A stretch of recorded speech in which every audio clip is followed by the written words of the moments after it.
Big Earl here from Veteran Trash Talk. We're honored to be sponsored by the Veterans Mortgage Source, powered by Canopy Mortgage. The Veterans Mortgage Source is our go-to, most trusted VA lender and can handle all your VA loan purchase and refinances. If you're in the market for a new home or refinance, give Corey a call or text at the number below, 808-699-7874, and him and his team will take great care of you, answer all of your questions, and guide you to the right program best for you. Great service, great rates, but most importantly, we trust them and know they will do the right thing to every veteran and their family. Now, trust the Big Earl here. No other veteran site will do this for you.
Hey, what's up, trash talkers? Listen, it's impossible to fight, okay, if you don't know what you're fighting for.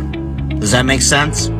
Like, if you're in the dumps and you're struggling with mental health, things of that nature, it's going to continue tearing you down, all right? Because you're consistently trying to fight something, which is that demon, which is usually something from the past, right?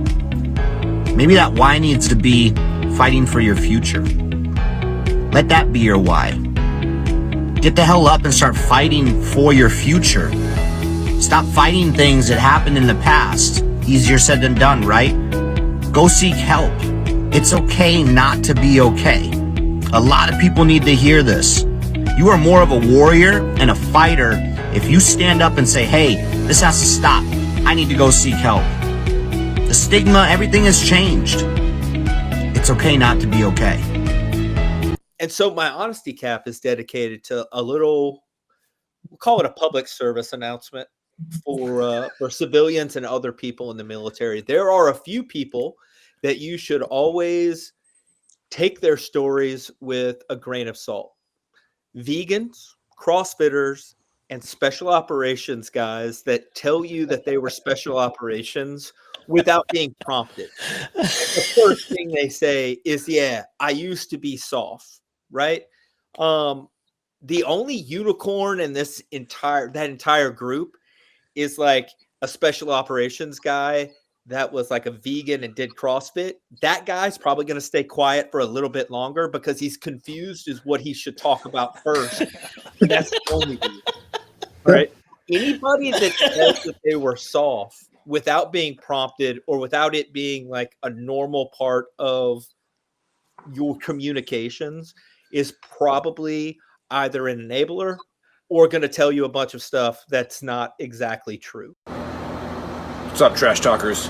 Hitting you up this morning with a special promo on how to dress when you are doing PT in civilians, but you want everybody to know you're an Army. This comes from the Buddy Beckwith fashion design of how to work out.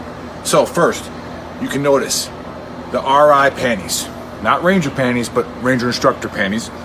The green socks, the knee brace for the old guys. Don't forget the M frames. Now the shirt, don't wear the Trash Talk shirt while you're running. This is just for the promo. You want to put on like an 80-second shirt or like your favorite airborne shirt so everybody knows that you're a veteran. That's the most important thing.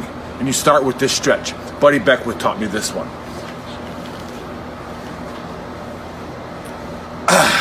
Ready to go.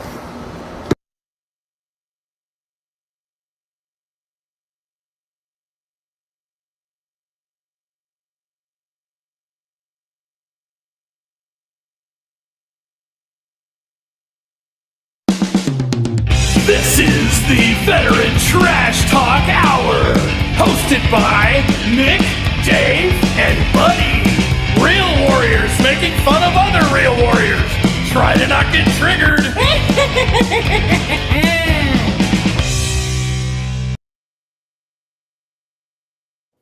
What's up, Trash Talkers? What is up, Gruntworks Nation? Welcome to Season 2, Episode 21 of the Trash Talk Hour. Special guest today is former Special Operations Soldier and author Sean Haggerty, and he will be discussing his book, Jones Point, We Hunt the Monsters Who Hunt Our Children.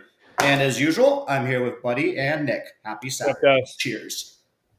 What's up, guys? How's it going? What's up? Man, I've been traveling, bro, and been busy, but it's been good.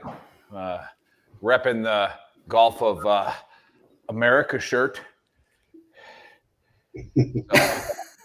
Wore that one in the airport in California. That was nice. How'd that work out for you? Out of it, so yeah, it was nice. But I have no idea what the back of that shirt said. So it's the Gulf of America. Buddy's wearing one of my favorite ones. Or no, you're not. I thought you were wearing just a tip shirt. Oh, you're wearing the the boom shirt. The pager shirt. Yeah, and I'm wearing the OG Gruntworks shirt. All right.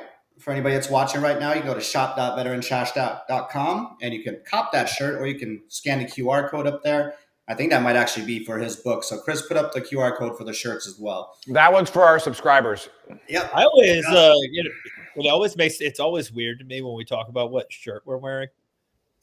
Like, also, I'm not wearing underwear. If you wanted to know what, and blue jeans. Prove it. I got blue jeans on, no draws because I'm a man, like grown up. Anywho, I am proud that we have a special operations guy on that wrote a book and calls it fiction and doesn't call it an autobiography. That makes me happy. Well, funny story about that, and we're going to get into a conspiracy before we get into the book. I texted both of you guys, so I'm excited to get into this book, but I didn't even I just saw the front and I jumped right into it as soon as I had it and got to page 60 until I realized that it was fiction and it wasn't real, but you had me wrapped into it. I love the book, and we're going to get into all that, but I was like, the author did a really good job, but the whole time I was like, damn, this is some deep shit. And it is deep shit, but yeah, it wasn't real. I was like, shit. Yeah, hey, buddy, Karen Wedlake says, Gulf of America, love it. That's why I talked about my shirt, buddy. You didn't explain anything. I don't know if you know. She loves it, though. She loves it. She hasn't loved anything you just said yet. She has not loved one thing you said. I'm gonna have to now. I have to Google Gulf of America. Yeah, I think you're tracking what Gulf of America is right now. Yeah, I think you are. But oh yeah, anyway. I've been watching the news. I have not actually. I have been busy doing work. Like you were getting a car in South Carolina. Atlanta. My car was in Atlanta. Atlanta, sorry, same thing. Yeah. And then I had to work on my own. So had things going on. But anywho, let's kick this Dave's show mom's off. watching. Hi, Dave's mom. Hi, Mom. Love you. Yeah. Says hello from cold, icy Virginia. Yeah. Yeah, it's about 70 here right now in AZ, so no complaints.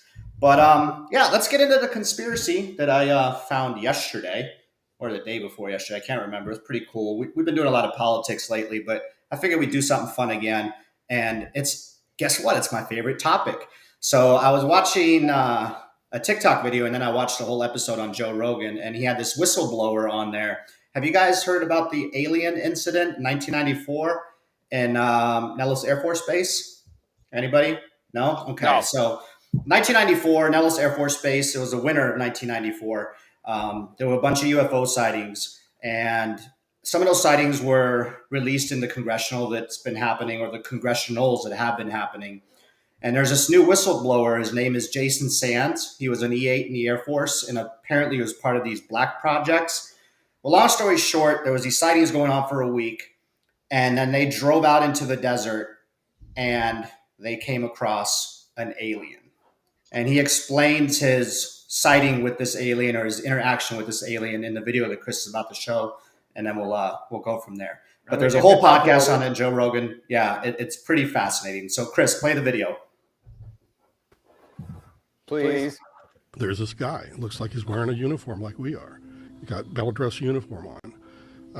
So he sees us and he starts to look like he's running, and he's got this really weird run, like his arms are kind of flailing behind him. It's like he was running against a hurricane wind, and it was like he was going to fall over at any time. And I was like, yeah, it's a bit windy today, but it ain't that bad. So it looked really strange. And then I began to notice his skin tone looked like he might be hypothermic.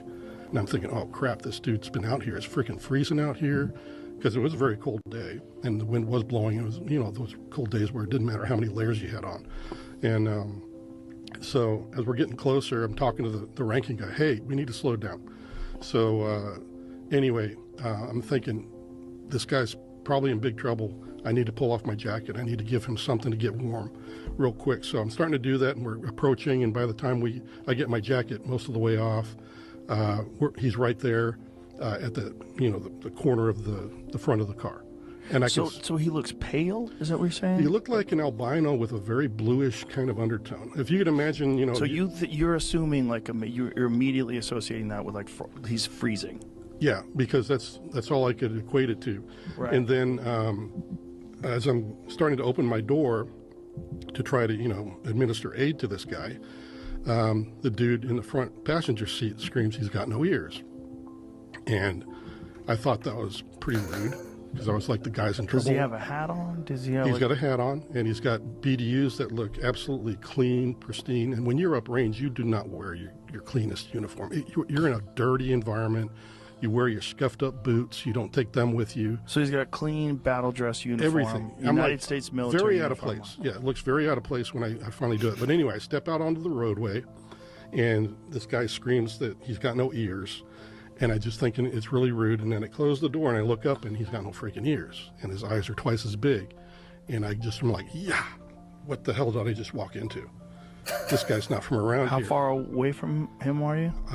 Probably from me to just a few feet. Yeah, just talking distance. Okay. And I'm starting to freak out, but then he starts to talk to me, and it's not my language, but it's coming to the understanding is like coming into my mind about every word he's saying. So he's actually saying words. He's saying words, but it doesn't sound like anything I've heard before. But you're understanding what he's saying. But I'm understanding. So I know there's a telepathic thing going on here, and it calms me down at the same time, because I'm having to respond to him.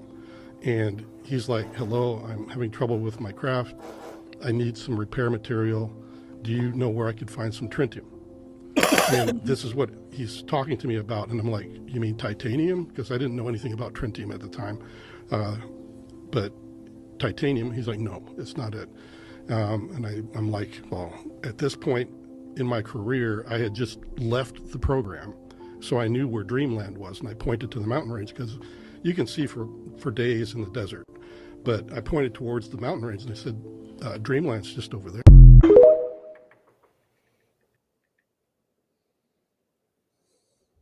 Okay.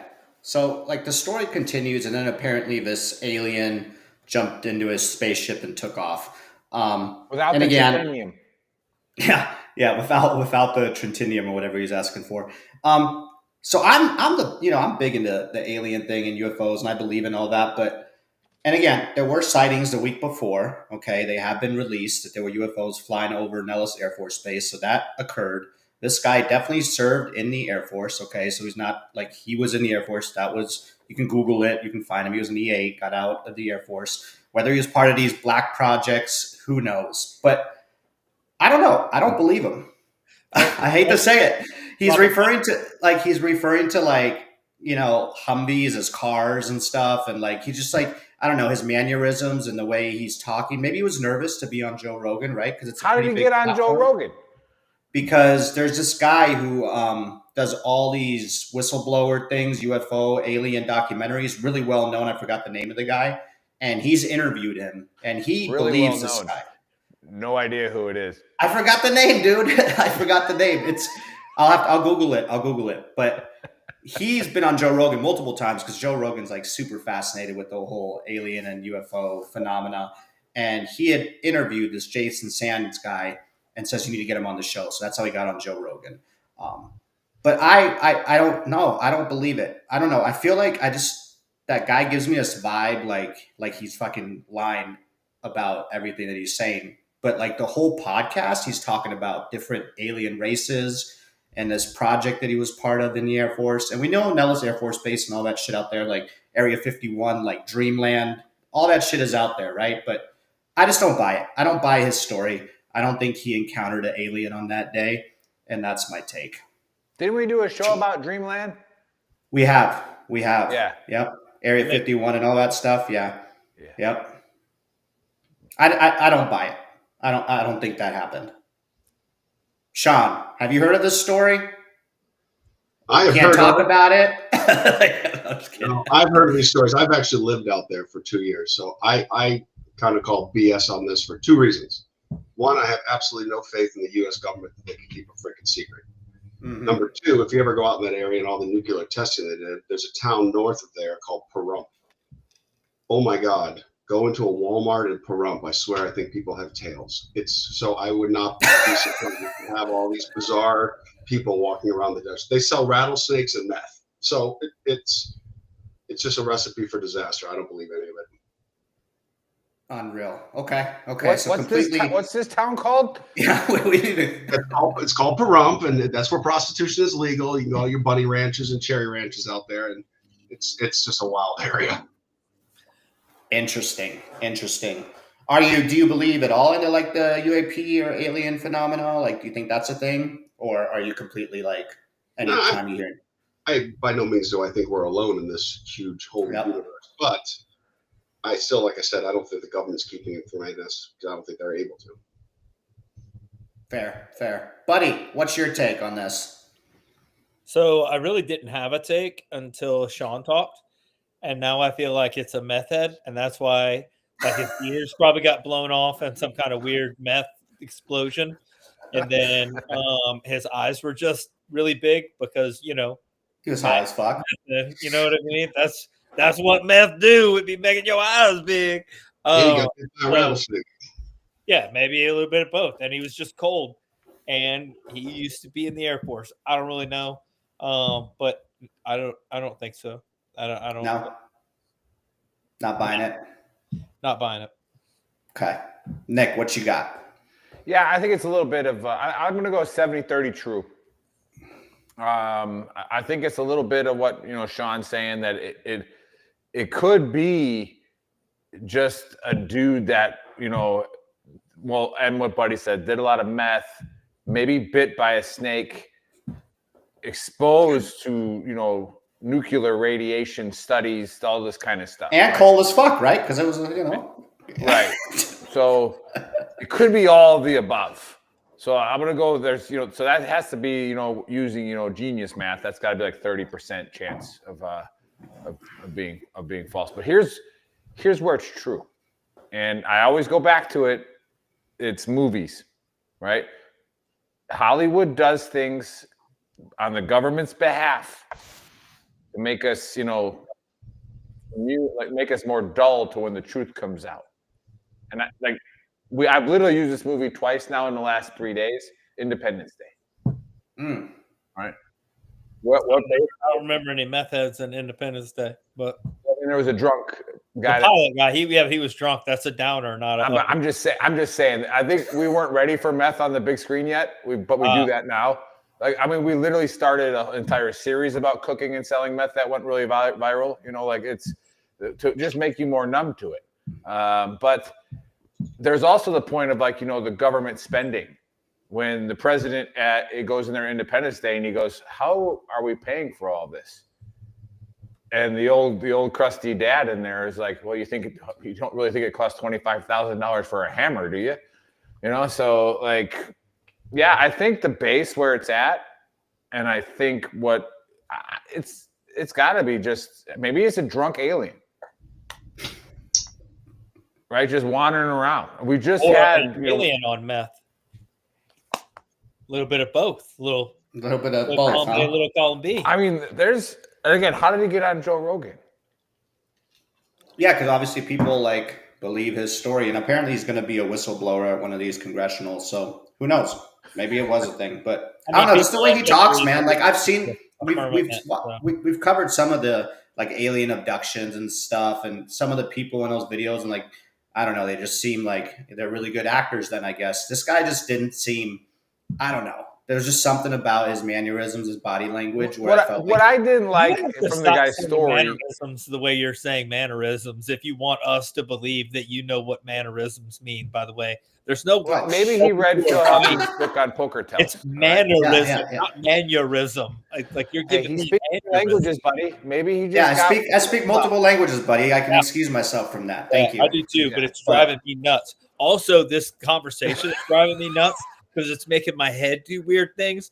Like when you start talking about selling snakes and meth, I was like, well, maybe it's some new religion. You know, like in the South, they used to have the guys that like handled snakes. They still have those guys, the Pentecostals, man. But maybe, but maybe they like went west, made a new one where they hold snakes and take meth. They call it Methodist. Bada bing. Anyway. See what you did there. Yeah, good one. that's what's going on in my head right now, and I don't like it. I don't like how it was, speaking telepathically to this person. So obviously controlling his brainwaves, much like they did in Independence Day, right? When he speaks through him, right? Release me, right? Like, and then he controlled the president's head to where he's like, I've seen what they planned on doing. And so he's like, nuke them all, right? Like these are real stories that are happening here, and they were just desensitizing us to it. But if he can control his brain telepathically, much like a Jedi, like, doesn't he know where the Trentinium is? Yeah. Good point, right? Right. Like, why is he controlling a guy's brain and then asking him a question? Doesn't he have access to the brain? So, maybe 70-30 false. Yeah. And then what was funny, if you watch the Joe Rogan podcast, and we'll get off this topic here, he tells him, and he points him to like Area 51 or in the direction of those places, and the alien tells him, I'm not going to those barbarians and murderers over there. Like, it gets crazy. You just got to watch the episode because the interaction went a little longer, and then he just wobbles off and gets into a spaceship and flies off. But yeah, I don't know. It's just it's too far fetched for me. I'm not buying it. Okay. But anyhow, buddy, what you got before we get to our guest? Well, two things. First of all, I had to read the comments, and now I know what your shirt says. Maybe it's because I'm from Alabama. So the way Alabamians pronounce golf is sometimes a little skewed. I thought you were saying golf, not golf. Oh, golf. Yeah. So when you said golf of America, I thought you were saying Golf of America, and I was like, okay, like I don't get it. So the O's and the O's for a Wisconsin accent are tough, right? Yeah. So you got me. And then so I have two little honesty cap things to go over today. And the first one is, have you ever heard a song that was popular like 20 years ago, and then you heard it and you just finally listened to the lyrics and you're like, what the fuck were we listening to? Like Nelly. No. More specifically, the song Jesus Takes the Wheel by Carrie Underwood. Have you ever actually thought about the lyrics of that song? I'll read them to you. I got them already pulled up. Don't worry. It starts, she was driving last Friday on her way to Cincinnati on a snow white Christmas Eve, going home to see her mom and her dad with a baby in the back seat. So let's set the mood. We're driving. We're driving. We got a kid in the back. All right. Cool. It's snowy. It's cold. All right. 50 miles to go. She's running low on faith and gasoline. It's been a long, hard year. She's got a lot on her mind. Not a big deal. She was driving way too fast. So we're already fucked up. All right. In the car. It's snowing. We're driving like a fucking maniac. Whatever. Anyway, before she knew it, she was spinning on a thin black sheet of glass. So she hits some ice, car spinning. Now, where I have a problem with this entire song is coming up in these lyrics. And I just like read them and thought about listened to it. And I was like, this chick is ridiculous. Anyway, so she's spinning on a thin black sheet of glass. She saw both their lives flash before her eyes. She didn't even have time to cry. No shit, you're spinning in the middle of the road in your car. What would crying do to help anything anyway? It's weird that you would go there, but whatever. It rhymes, so maybe it's just in the scheme. She was so scared. What does she do? She throws her hands up in the air. Gets better. And then comes the hook. Then it goes, Jesus, take the wheel. Take it from my hands because I can't do this on my own. No shit, you can't do it on your own. You're not doing anything at this point. You're just riding in a fucking roller coaster that is a 3,000-pound missile spinning on the road with your baby in the back, and you're just like, well, fuck it. Jesus, take the wheel. I can't do anything. Gonna have to have my spirit. Jesus has got nothing going on. He's just like, oh, this chick is driving. I got you. Pay attention because she's clearly not paying attention and clearly doesn't know what to do in a skid. Anywho, and you're like, it was getting colder. She pulls over and she looks back and sees the baby in the back seat and starts crying. And then Jesus, take the wheel, take it from my hands, the whole thing. Here's my problem. If that actually happened, like the whole time I'm listening to this song and like reading the lyrics, I'm like, someone should call child services. That baby needs help. When everything is going completely wrong and you're careening off of the road towards like the embankment or a tree or whatever, your go-to is just you're not doing anything. It might be better than trying to correct in ice, not knowing how to correct on black ice. Nope. In fact, the best thing to do is take your foot off the gas and hold the steering wheel. Just hold it. Yeah, just hold it straight. Yeah, but not just let it go. Hoping that Jesus is going to jump in from the back seat and steer your car to the correct. Not anymore. Ain't no more Jesus is around. The song is fucking insane.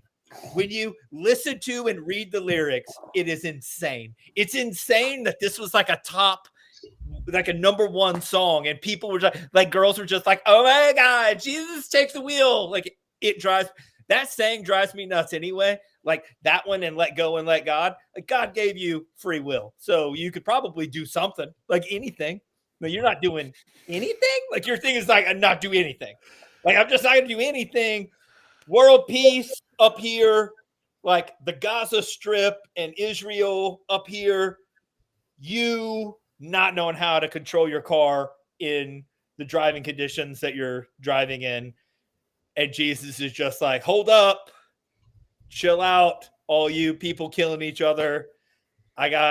Maybe that's why the world is so screwed up right now. He's so busy with blonde taking the wheel that he's doing driving lessons. He can't actually take care of like the rest of the world. Like maybe if people started driving better and like actually holding onto the wheel, maybe it would be better. All right.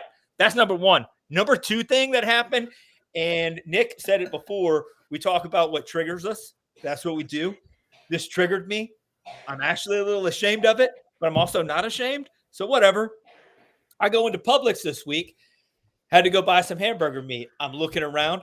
I see a package of ground Kobe beef hamburger meat. If you buy Kobe beef that's ground, you should at minimum lose all your money right then to somebody who's not an idiot. Like instantly they should take all of your debit card, everything, because you don't have the ability to spend your money correctly. You should lose all of it because you're that stupid. If you get caught because you cooked it and then you bragged about like the hamburger you made, you should be drawn and quartered by 4 slovenly drunken bovines. That's what should happen. You're ridiculous. Like the point of Kobe beef is that it's marbled with fat. And when you cook the steak, it's real tender and it tastes beefy and like with fat and all that other garbage is in it. if you ground it up, you might as well just go grab like a regular sirloin and a bunch of extra fat and ground it up together. But Kobe beef, you're an idiot. You're pouring most of it down the drain or in the trash can or wherever you do with your grease. I got city sewer. I don't care about it. Damn. What if it's like a weird flex that you just like even your tacos Lose are all your Kobe money beef? immediately. All your money immediately gone. Yep. Interesting. Immediately gone. Megan says, have you seen people drive in the Middle East before? Jesus Yes. might not be the one you want grabbing the wheel. Yes.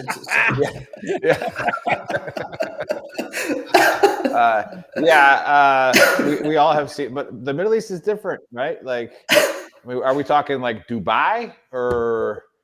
Because I gotta say, there's some princes. There's some princes there with Lambos that don't give a shit about any rules. Yeah, so. that's what I'm saying. I've seen a lot of people drive in a lot of Middle Eastern countries, and Megan is actually she has hit the nail squarely on the head. Yeah, that's what I'm saying. Like, you may want St. Michael or somebody else to grab that wheel. Yeah. At that point, it is like lost cause because Did you stick around to see if anybody bought the Kobe ground beef? No, because I was armed and I might have shot them. Jesus. True. This is what gets us kicked off of Gruntworks. Yeah. Citing violence, buddy. Yeah. Well, I'm sorry.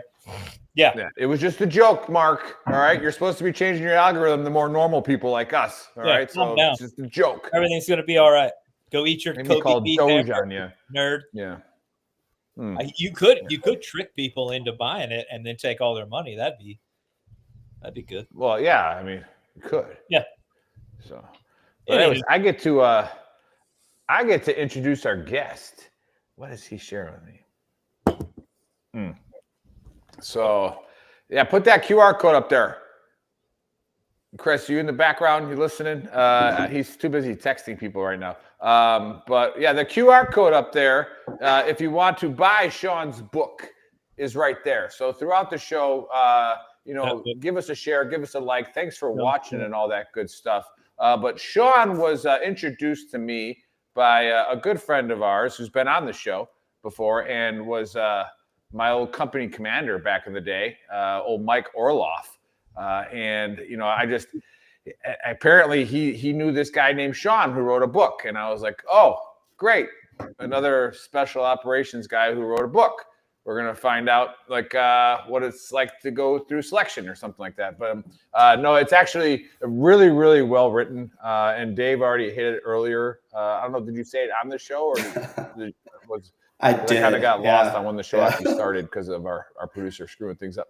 But yeah, Chris is you get into it and it's so well written that you almost think it's real right from the start. Yeah. But I really wanted to hit the main point of before I get it, did you actually ever work with Mike? Oh God, yes.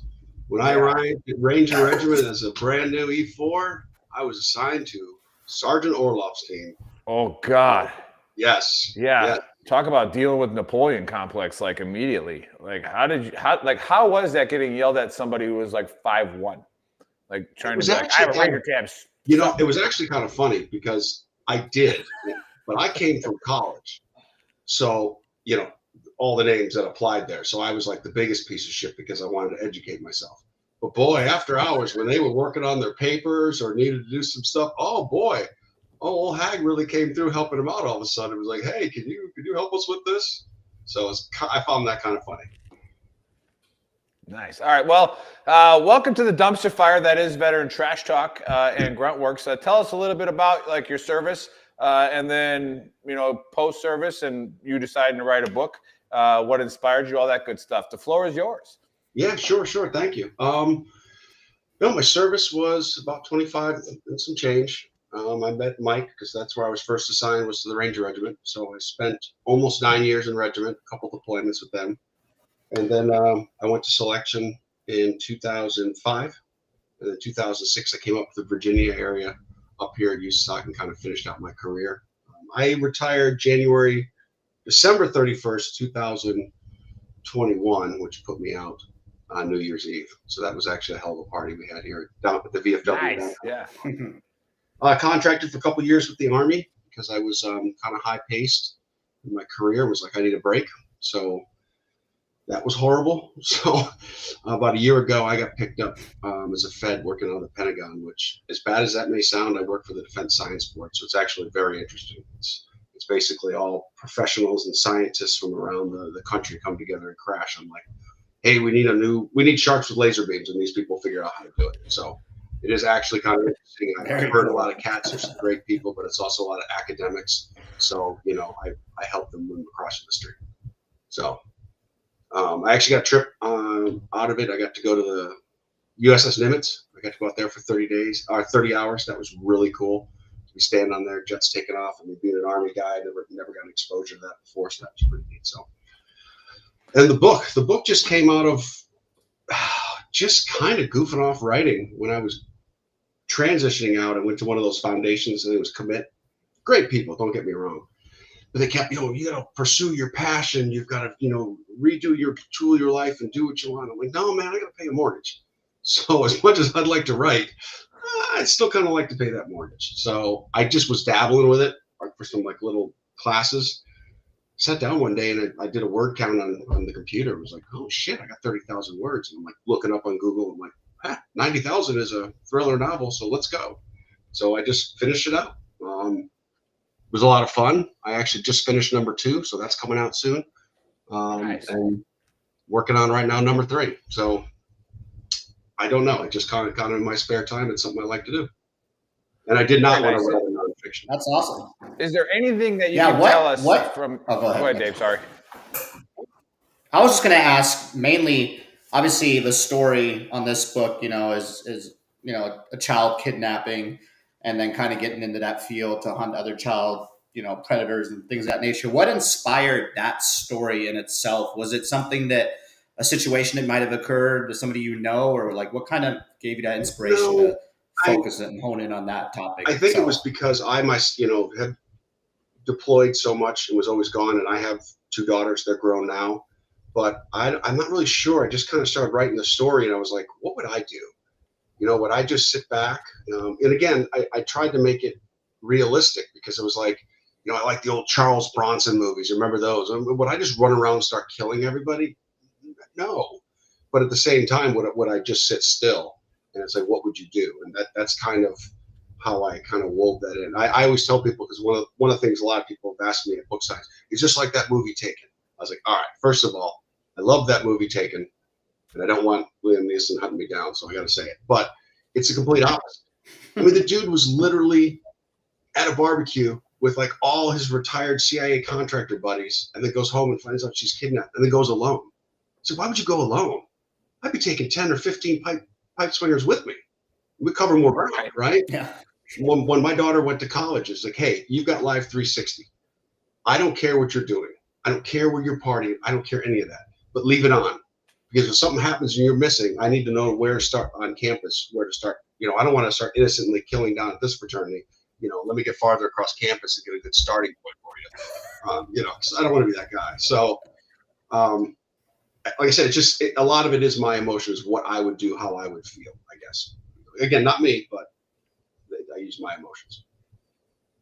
Yeah, interesting. Yeah, that's a definitely something that I found. What you're saying is now you think about it and put it in perspective of other movies that we've seen or screenplays where it's why the hell would he go alone? What the hell is he doing? So, but go back a little bit about the book, working for the science thing. Is there anything that you can talk about that you were a part of?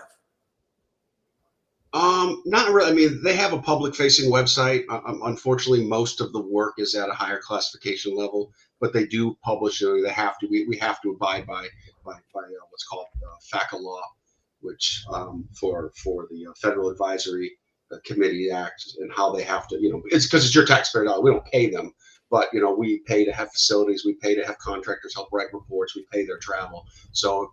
Hopefully, if Elon, you're listening, we are fully transparent with our funds where they go. So do not, please do not hack our office. We are doing very good with very limited funding. But yeah, it's just really neat. It's some of the stuff I get involved in. But also sometimes too, I mean, I'm a ground pounder.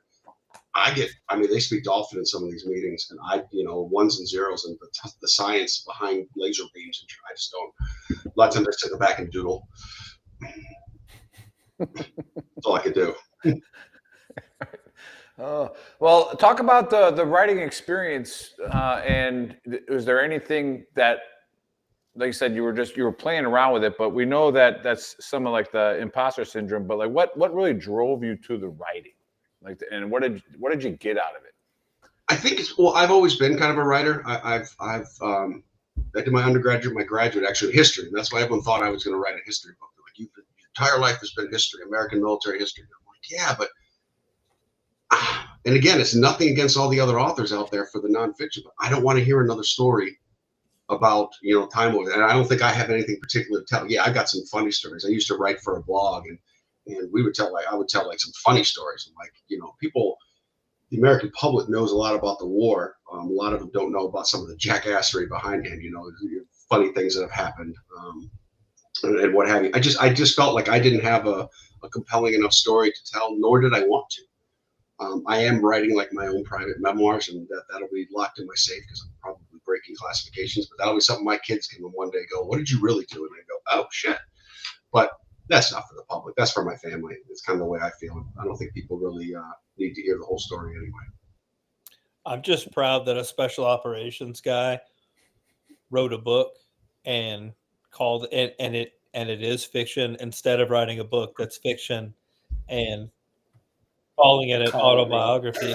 Like, I've been seeing some of those things fly around the internet. So that's That's been brutal. Yeah. Yeah. No, actually, I'm sorry. I was going to say, I do have a guy I used to work with who reached out to me recently, and he's actually is working on a true book, but he's actually on the enabler side, and he's writing it as an enabler. He's like, he goes, hey, I was not out there making the touchdowns. He's like, but I think people don't realize a lot of behind the scenes, especially in unique situations.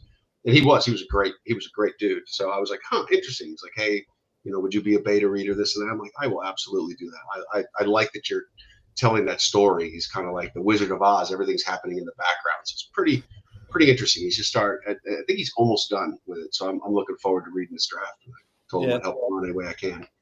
Did you have to do a bunch of research for your book and so that it kind of jived or how did you do that if you did? So the entire book is in this Virginia, kind of Maryland, DC area. I jumped to New York in a little bit if you guys read the whole thing, but mostly in this area. So every single place that I describe, I've walked the ground. Mm-hmm. I've gone to the parks. There's a SDR route, and one of the things I actually went and drove it, so I made sure it was right to turns and all that. And then I have a lot of FBI friends. My sister's a cop, so some of that kind of stuff was very, very, very helpful. Did a lot of walking around DC because there's a lot of stuff in DC. So a lot of it was just not necessarily researching. You can get to be an expert on ballistics for this and that, because I try not to get into a lot of that. Because one, I'm not an expert. Two, it kind of leaves some up to the imagination, some of the finer details. But I wanted you to know, like, when people see Jones Point and they look at the back of the book and then they see about it in the book, they go, holy shit, that's the famous lighthouse underneath the Woodrow Wilson Bridge connecting Virginia to Maryland. I had actually one guy, because I didn't say the specific street where the daughter was kidnapped from, but I described the general area, and he read the book and he's like, dude, that's my street. I live on that street. Sorry about that. Have you had a lot of success with the book so far, or and where is it? Like Amazon? Yeah, Amazon, Barnes and Noble, couple indie bookstores, couple Barnes and Noble. I've done a couple signings. I did a Bragg signing. I did a signing at Fort Belvoir. Going to MacDill at the end of April. I think 29th I'll be at MacDill signing down there. So it's doing well. It's like anything else. I keep my day job. It's marketing and getting it out there, and I don't have only so many hours in the day. My publisher is very small, a great group of folks, but again, they're not one of the big, huge publishers. I've actually talked to Jack Carr, but I don't have like the team behind like he does to promote those books. The book is in Hollywood. There is an actor interested in it, an agent right now, but we're still just in the nascent stages of talking. That's awesome. Yeah. I definitely, I think it just easily could be a movie. It's just really well written. And then you spoke about it earlier, like the interactions between like Dane and Tyler, deployed and the Yeah. bullshit and even under fire. Like we can all relate. That's why it was so realistic to me. And then I'm in page 60 and I'm like, oh, okay, this was fiction. But like even the storyline and the way she was, kidnapped, and I don't want to throw too much out there with people buy the book and read it, but with the German Shepherd and, it's really good. So if you're watching Trash Talkers, definitely check out that link that we just posted and grab that book. It's a good read. And or scan the QR code, like we said, it goes right to it. Yep.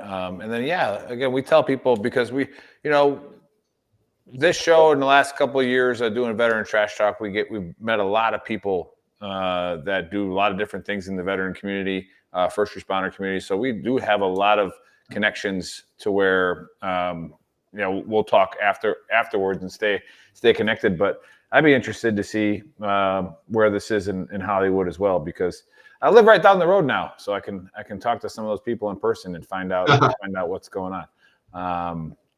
What recommendations would you give to somebody who is thinking about writing a fiction book that is coming from a more kinetic side of the military, and then writing fiction? What did you have troubles like trying to separate it, or did it just fuel it more? Well, so I will say this. So again, and like I tell everybody, it's not a military book, it's military informed. Every single, so there's not a lot of military action in the book, but all those things are somewhat true in nature, but I've exaggerated, or I've changed them, or this and that, but it's still the same theme. So I wanted to keep the realism.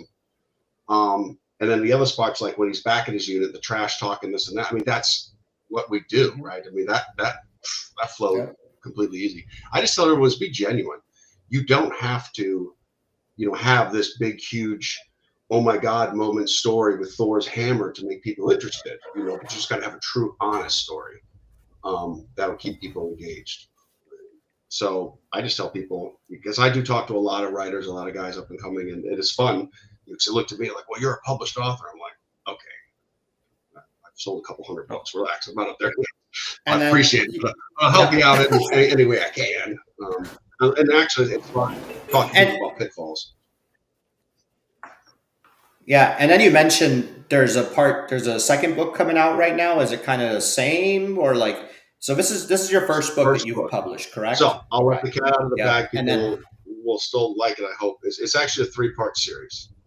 When I framed it initially, I framed it for 3 books. So the second book is with the publisher. It's called Cabal, and it'll launch June 6th here in October. Nice. And then the third installment, I'm hoping for early 2026. We'll see. We'll see how much time I get. I write. I take a 45-minute bus into the Pentagon, and a 45-minute bus out. That's where I write. And then my wife got me one of those Remarkables. I don't have it here. And I handwrite it on the bus, and then I set it here at the computer. It zaps right in, and then I just edit from there. So it's all handwritten. Nice. Yeah, everything's handwritten. I can't type and write very well. I like to handwrite. It helps me. But yeah, you don't take the slug approach to get to the Pentagon? No, I've never done that, and I don't think I want to. I don't know. I've worked for some people, but they pay it anyway. I mean, Uncle Sam pays me not to drive my car and pays my bus fare. And it's not. Don't be thinking city bus. It's like one of those nice charters. It's beautiful. I get on the bus, I'm comfortable as hell, and I chomp right into work, right to the front door. Jerry said he just bought the book. He's like, I'll have to get it. That was my mom. Sometime. She just bought the book.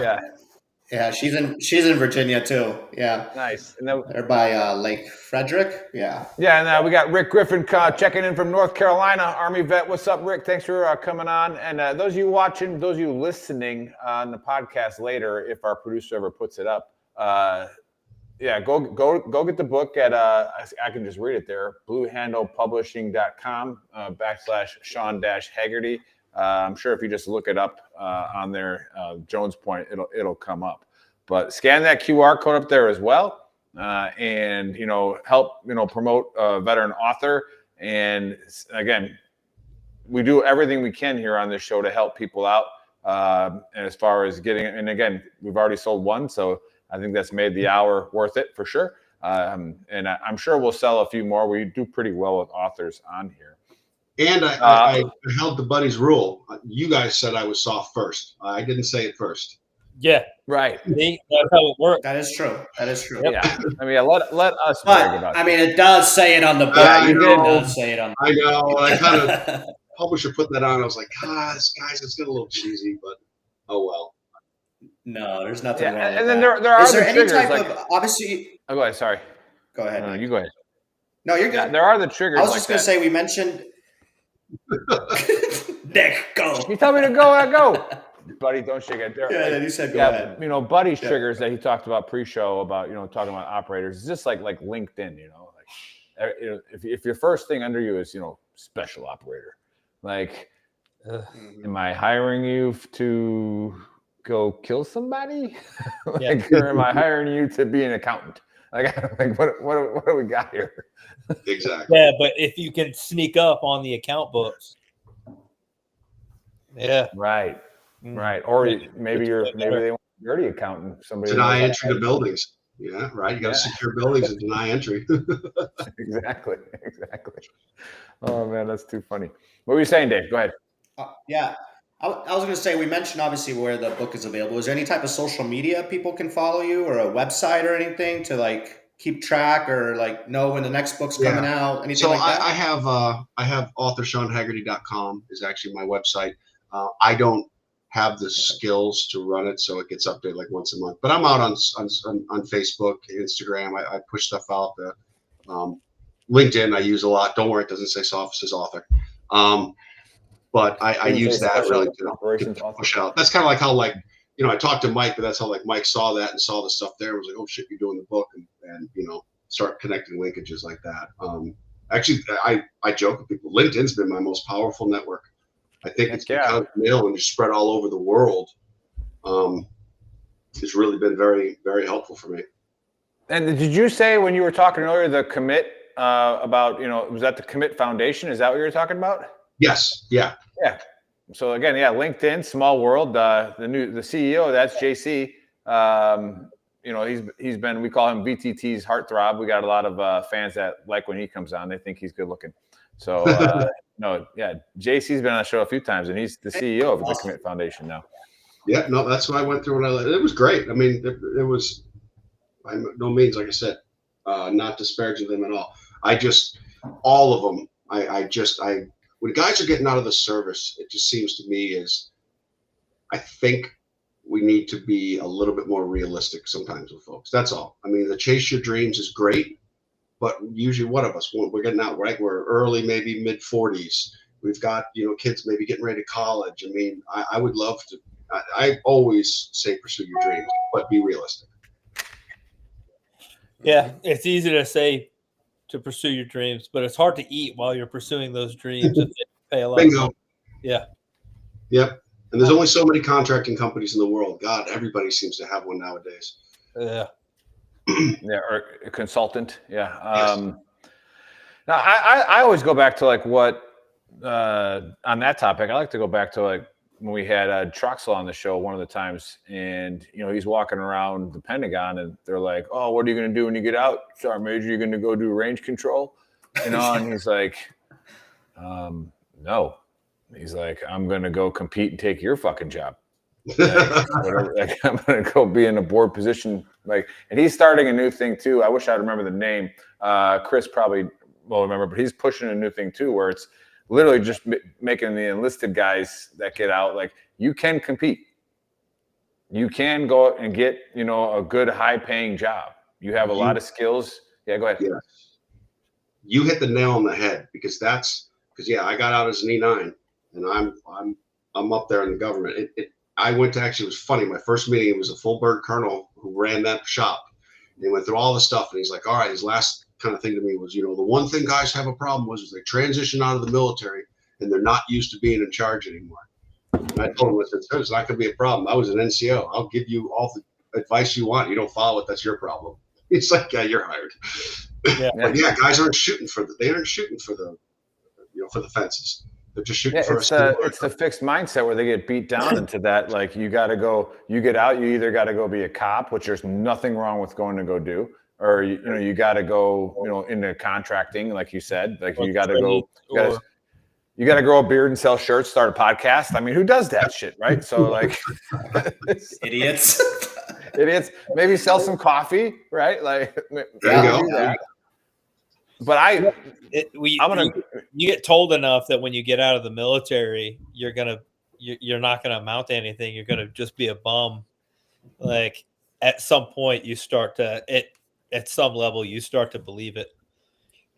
Right. Yeah, that's unfortunate. Well, hopefully that's the things those foundations are fixing, you know, and again, I hope they get more access because I know not everybody gets access to those. So, you know, maybe that's something there that could really, because even that, like I had a guy, they linked me up with a guy to do my resume.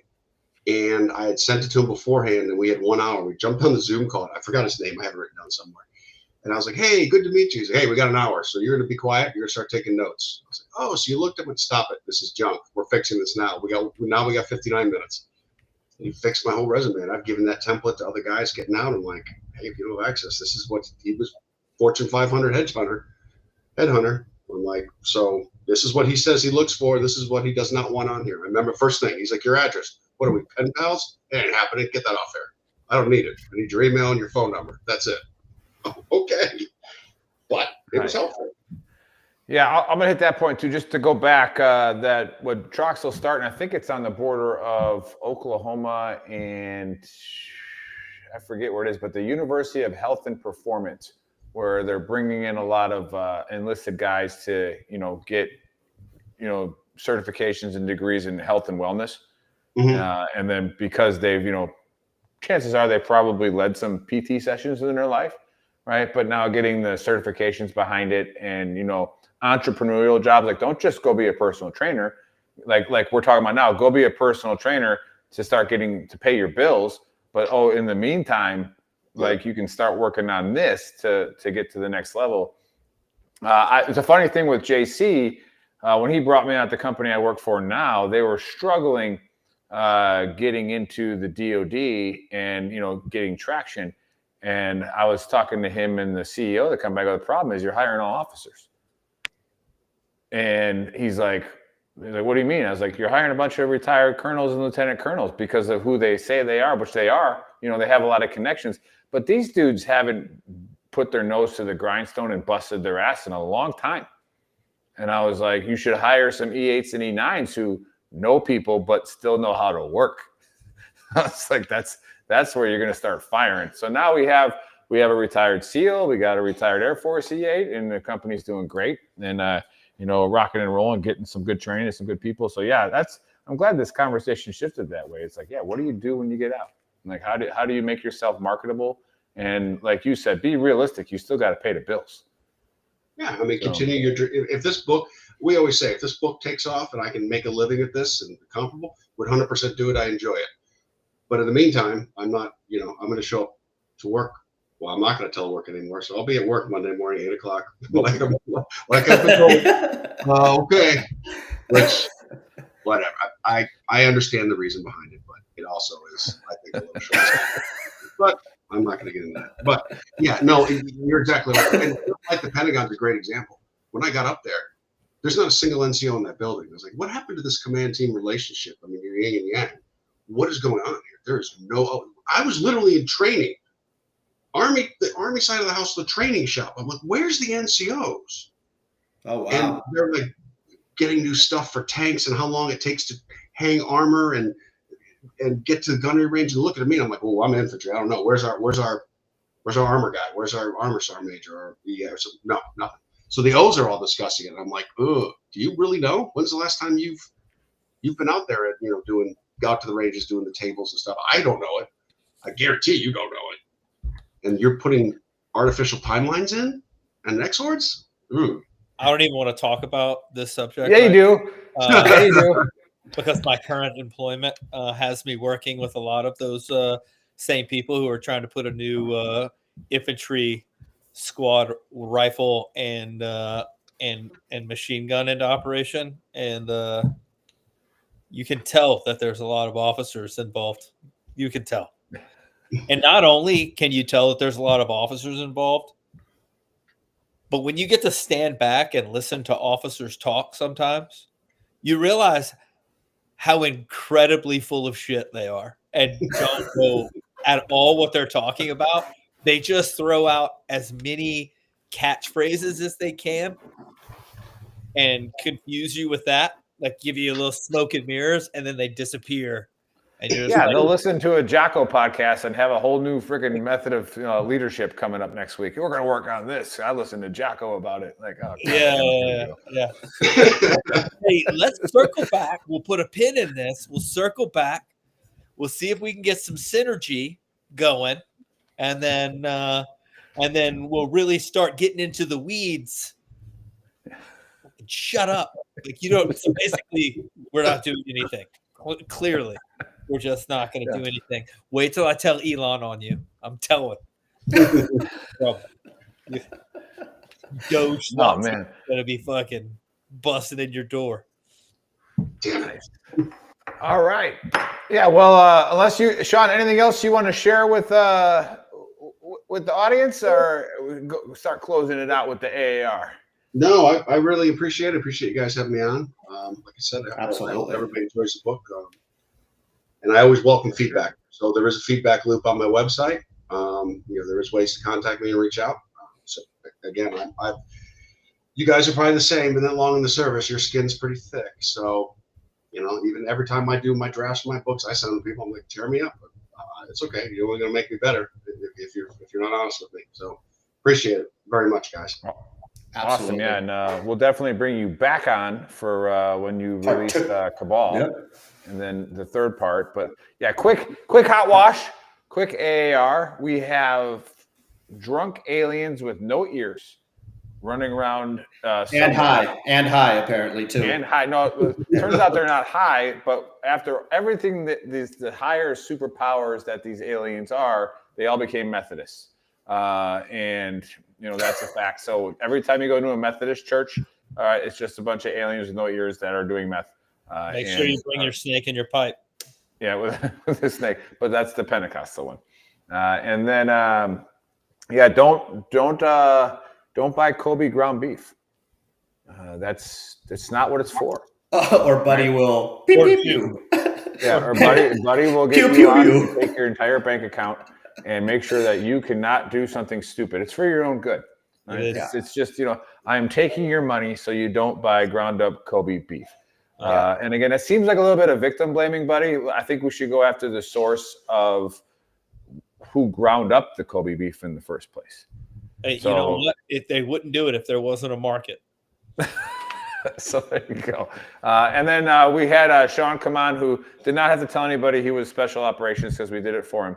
However, no, he comes from great people, great references, and a lot of served in some really awesome units. And he didn't write a book about that. He wrote a fiction book that is super, super awesome.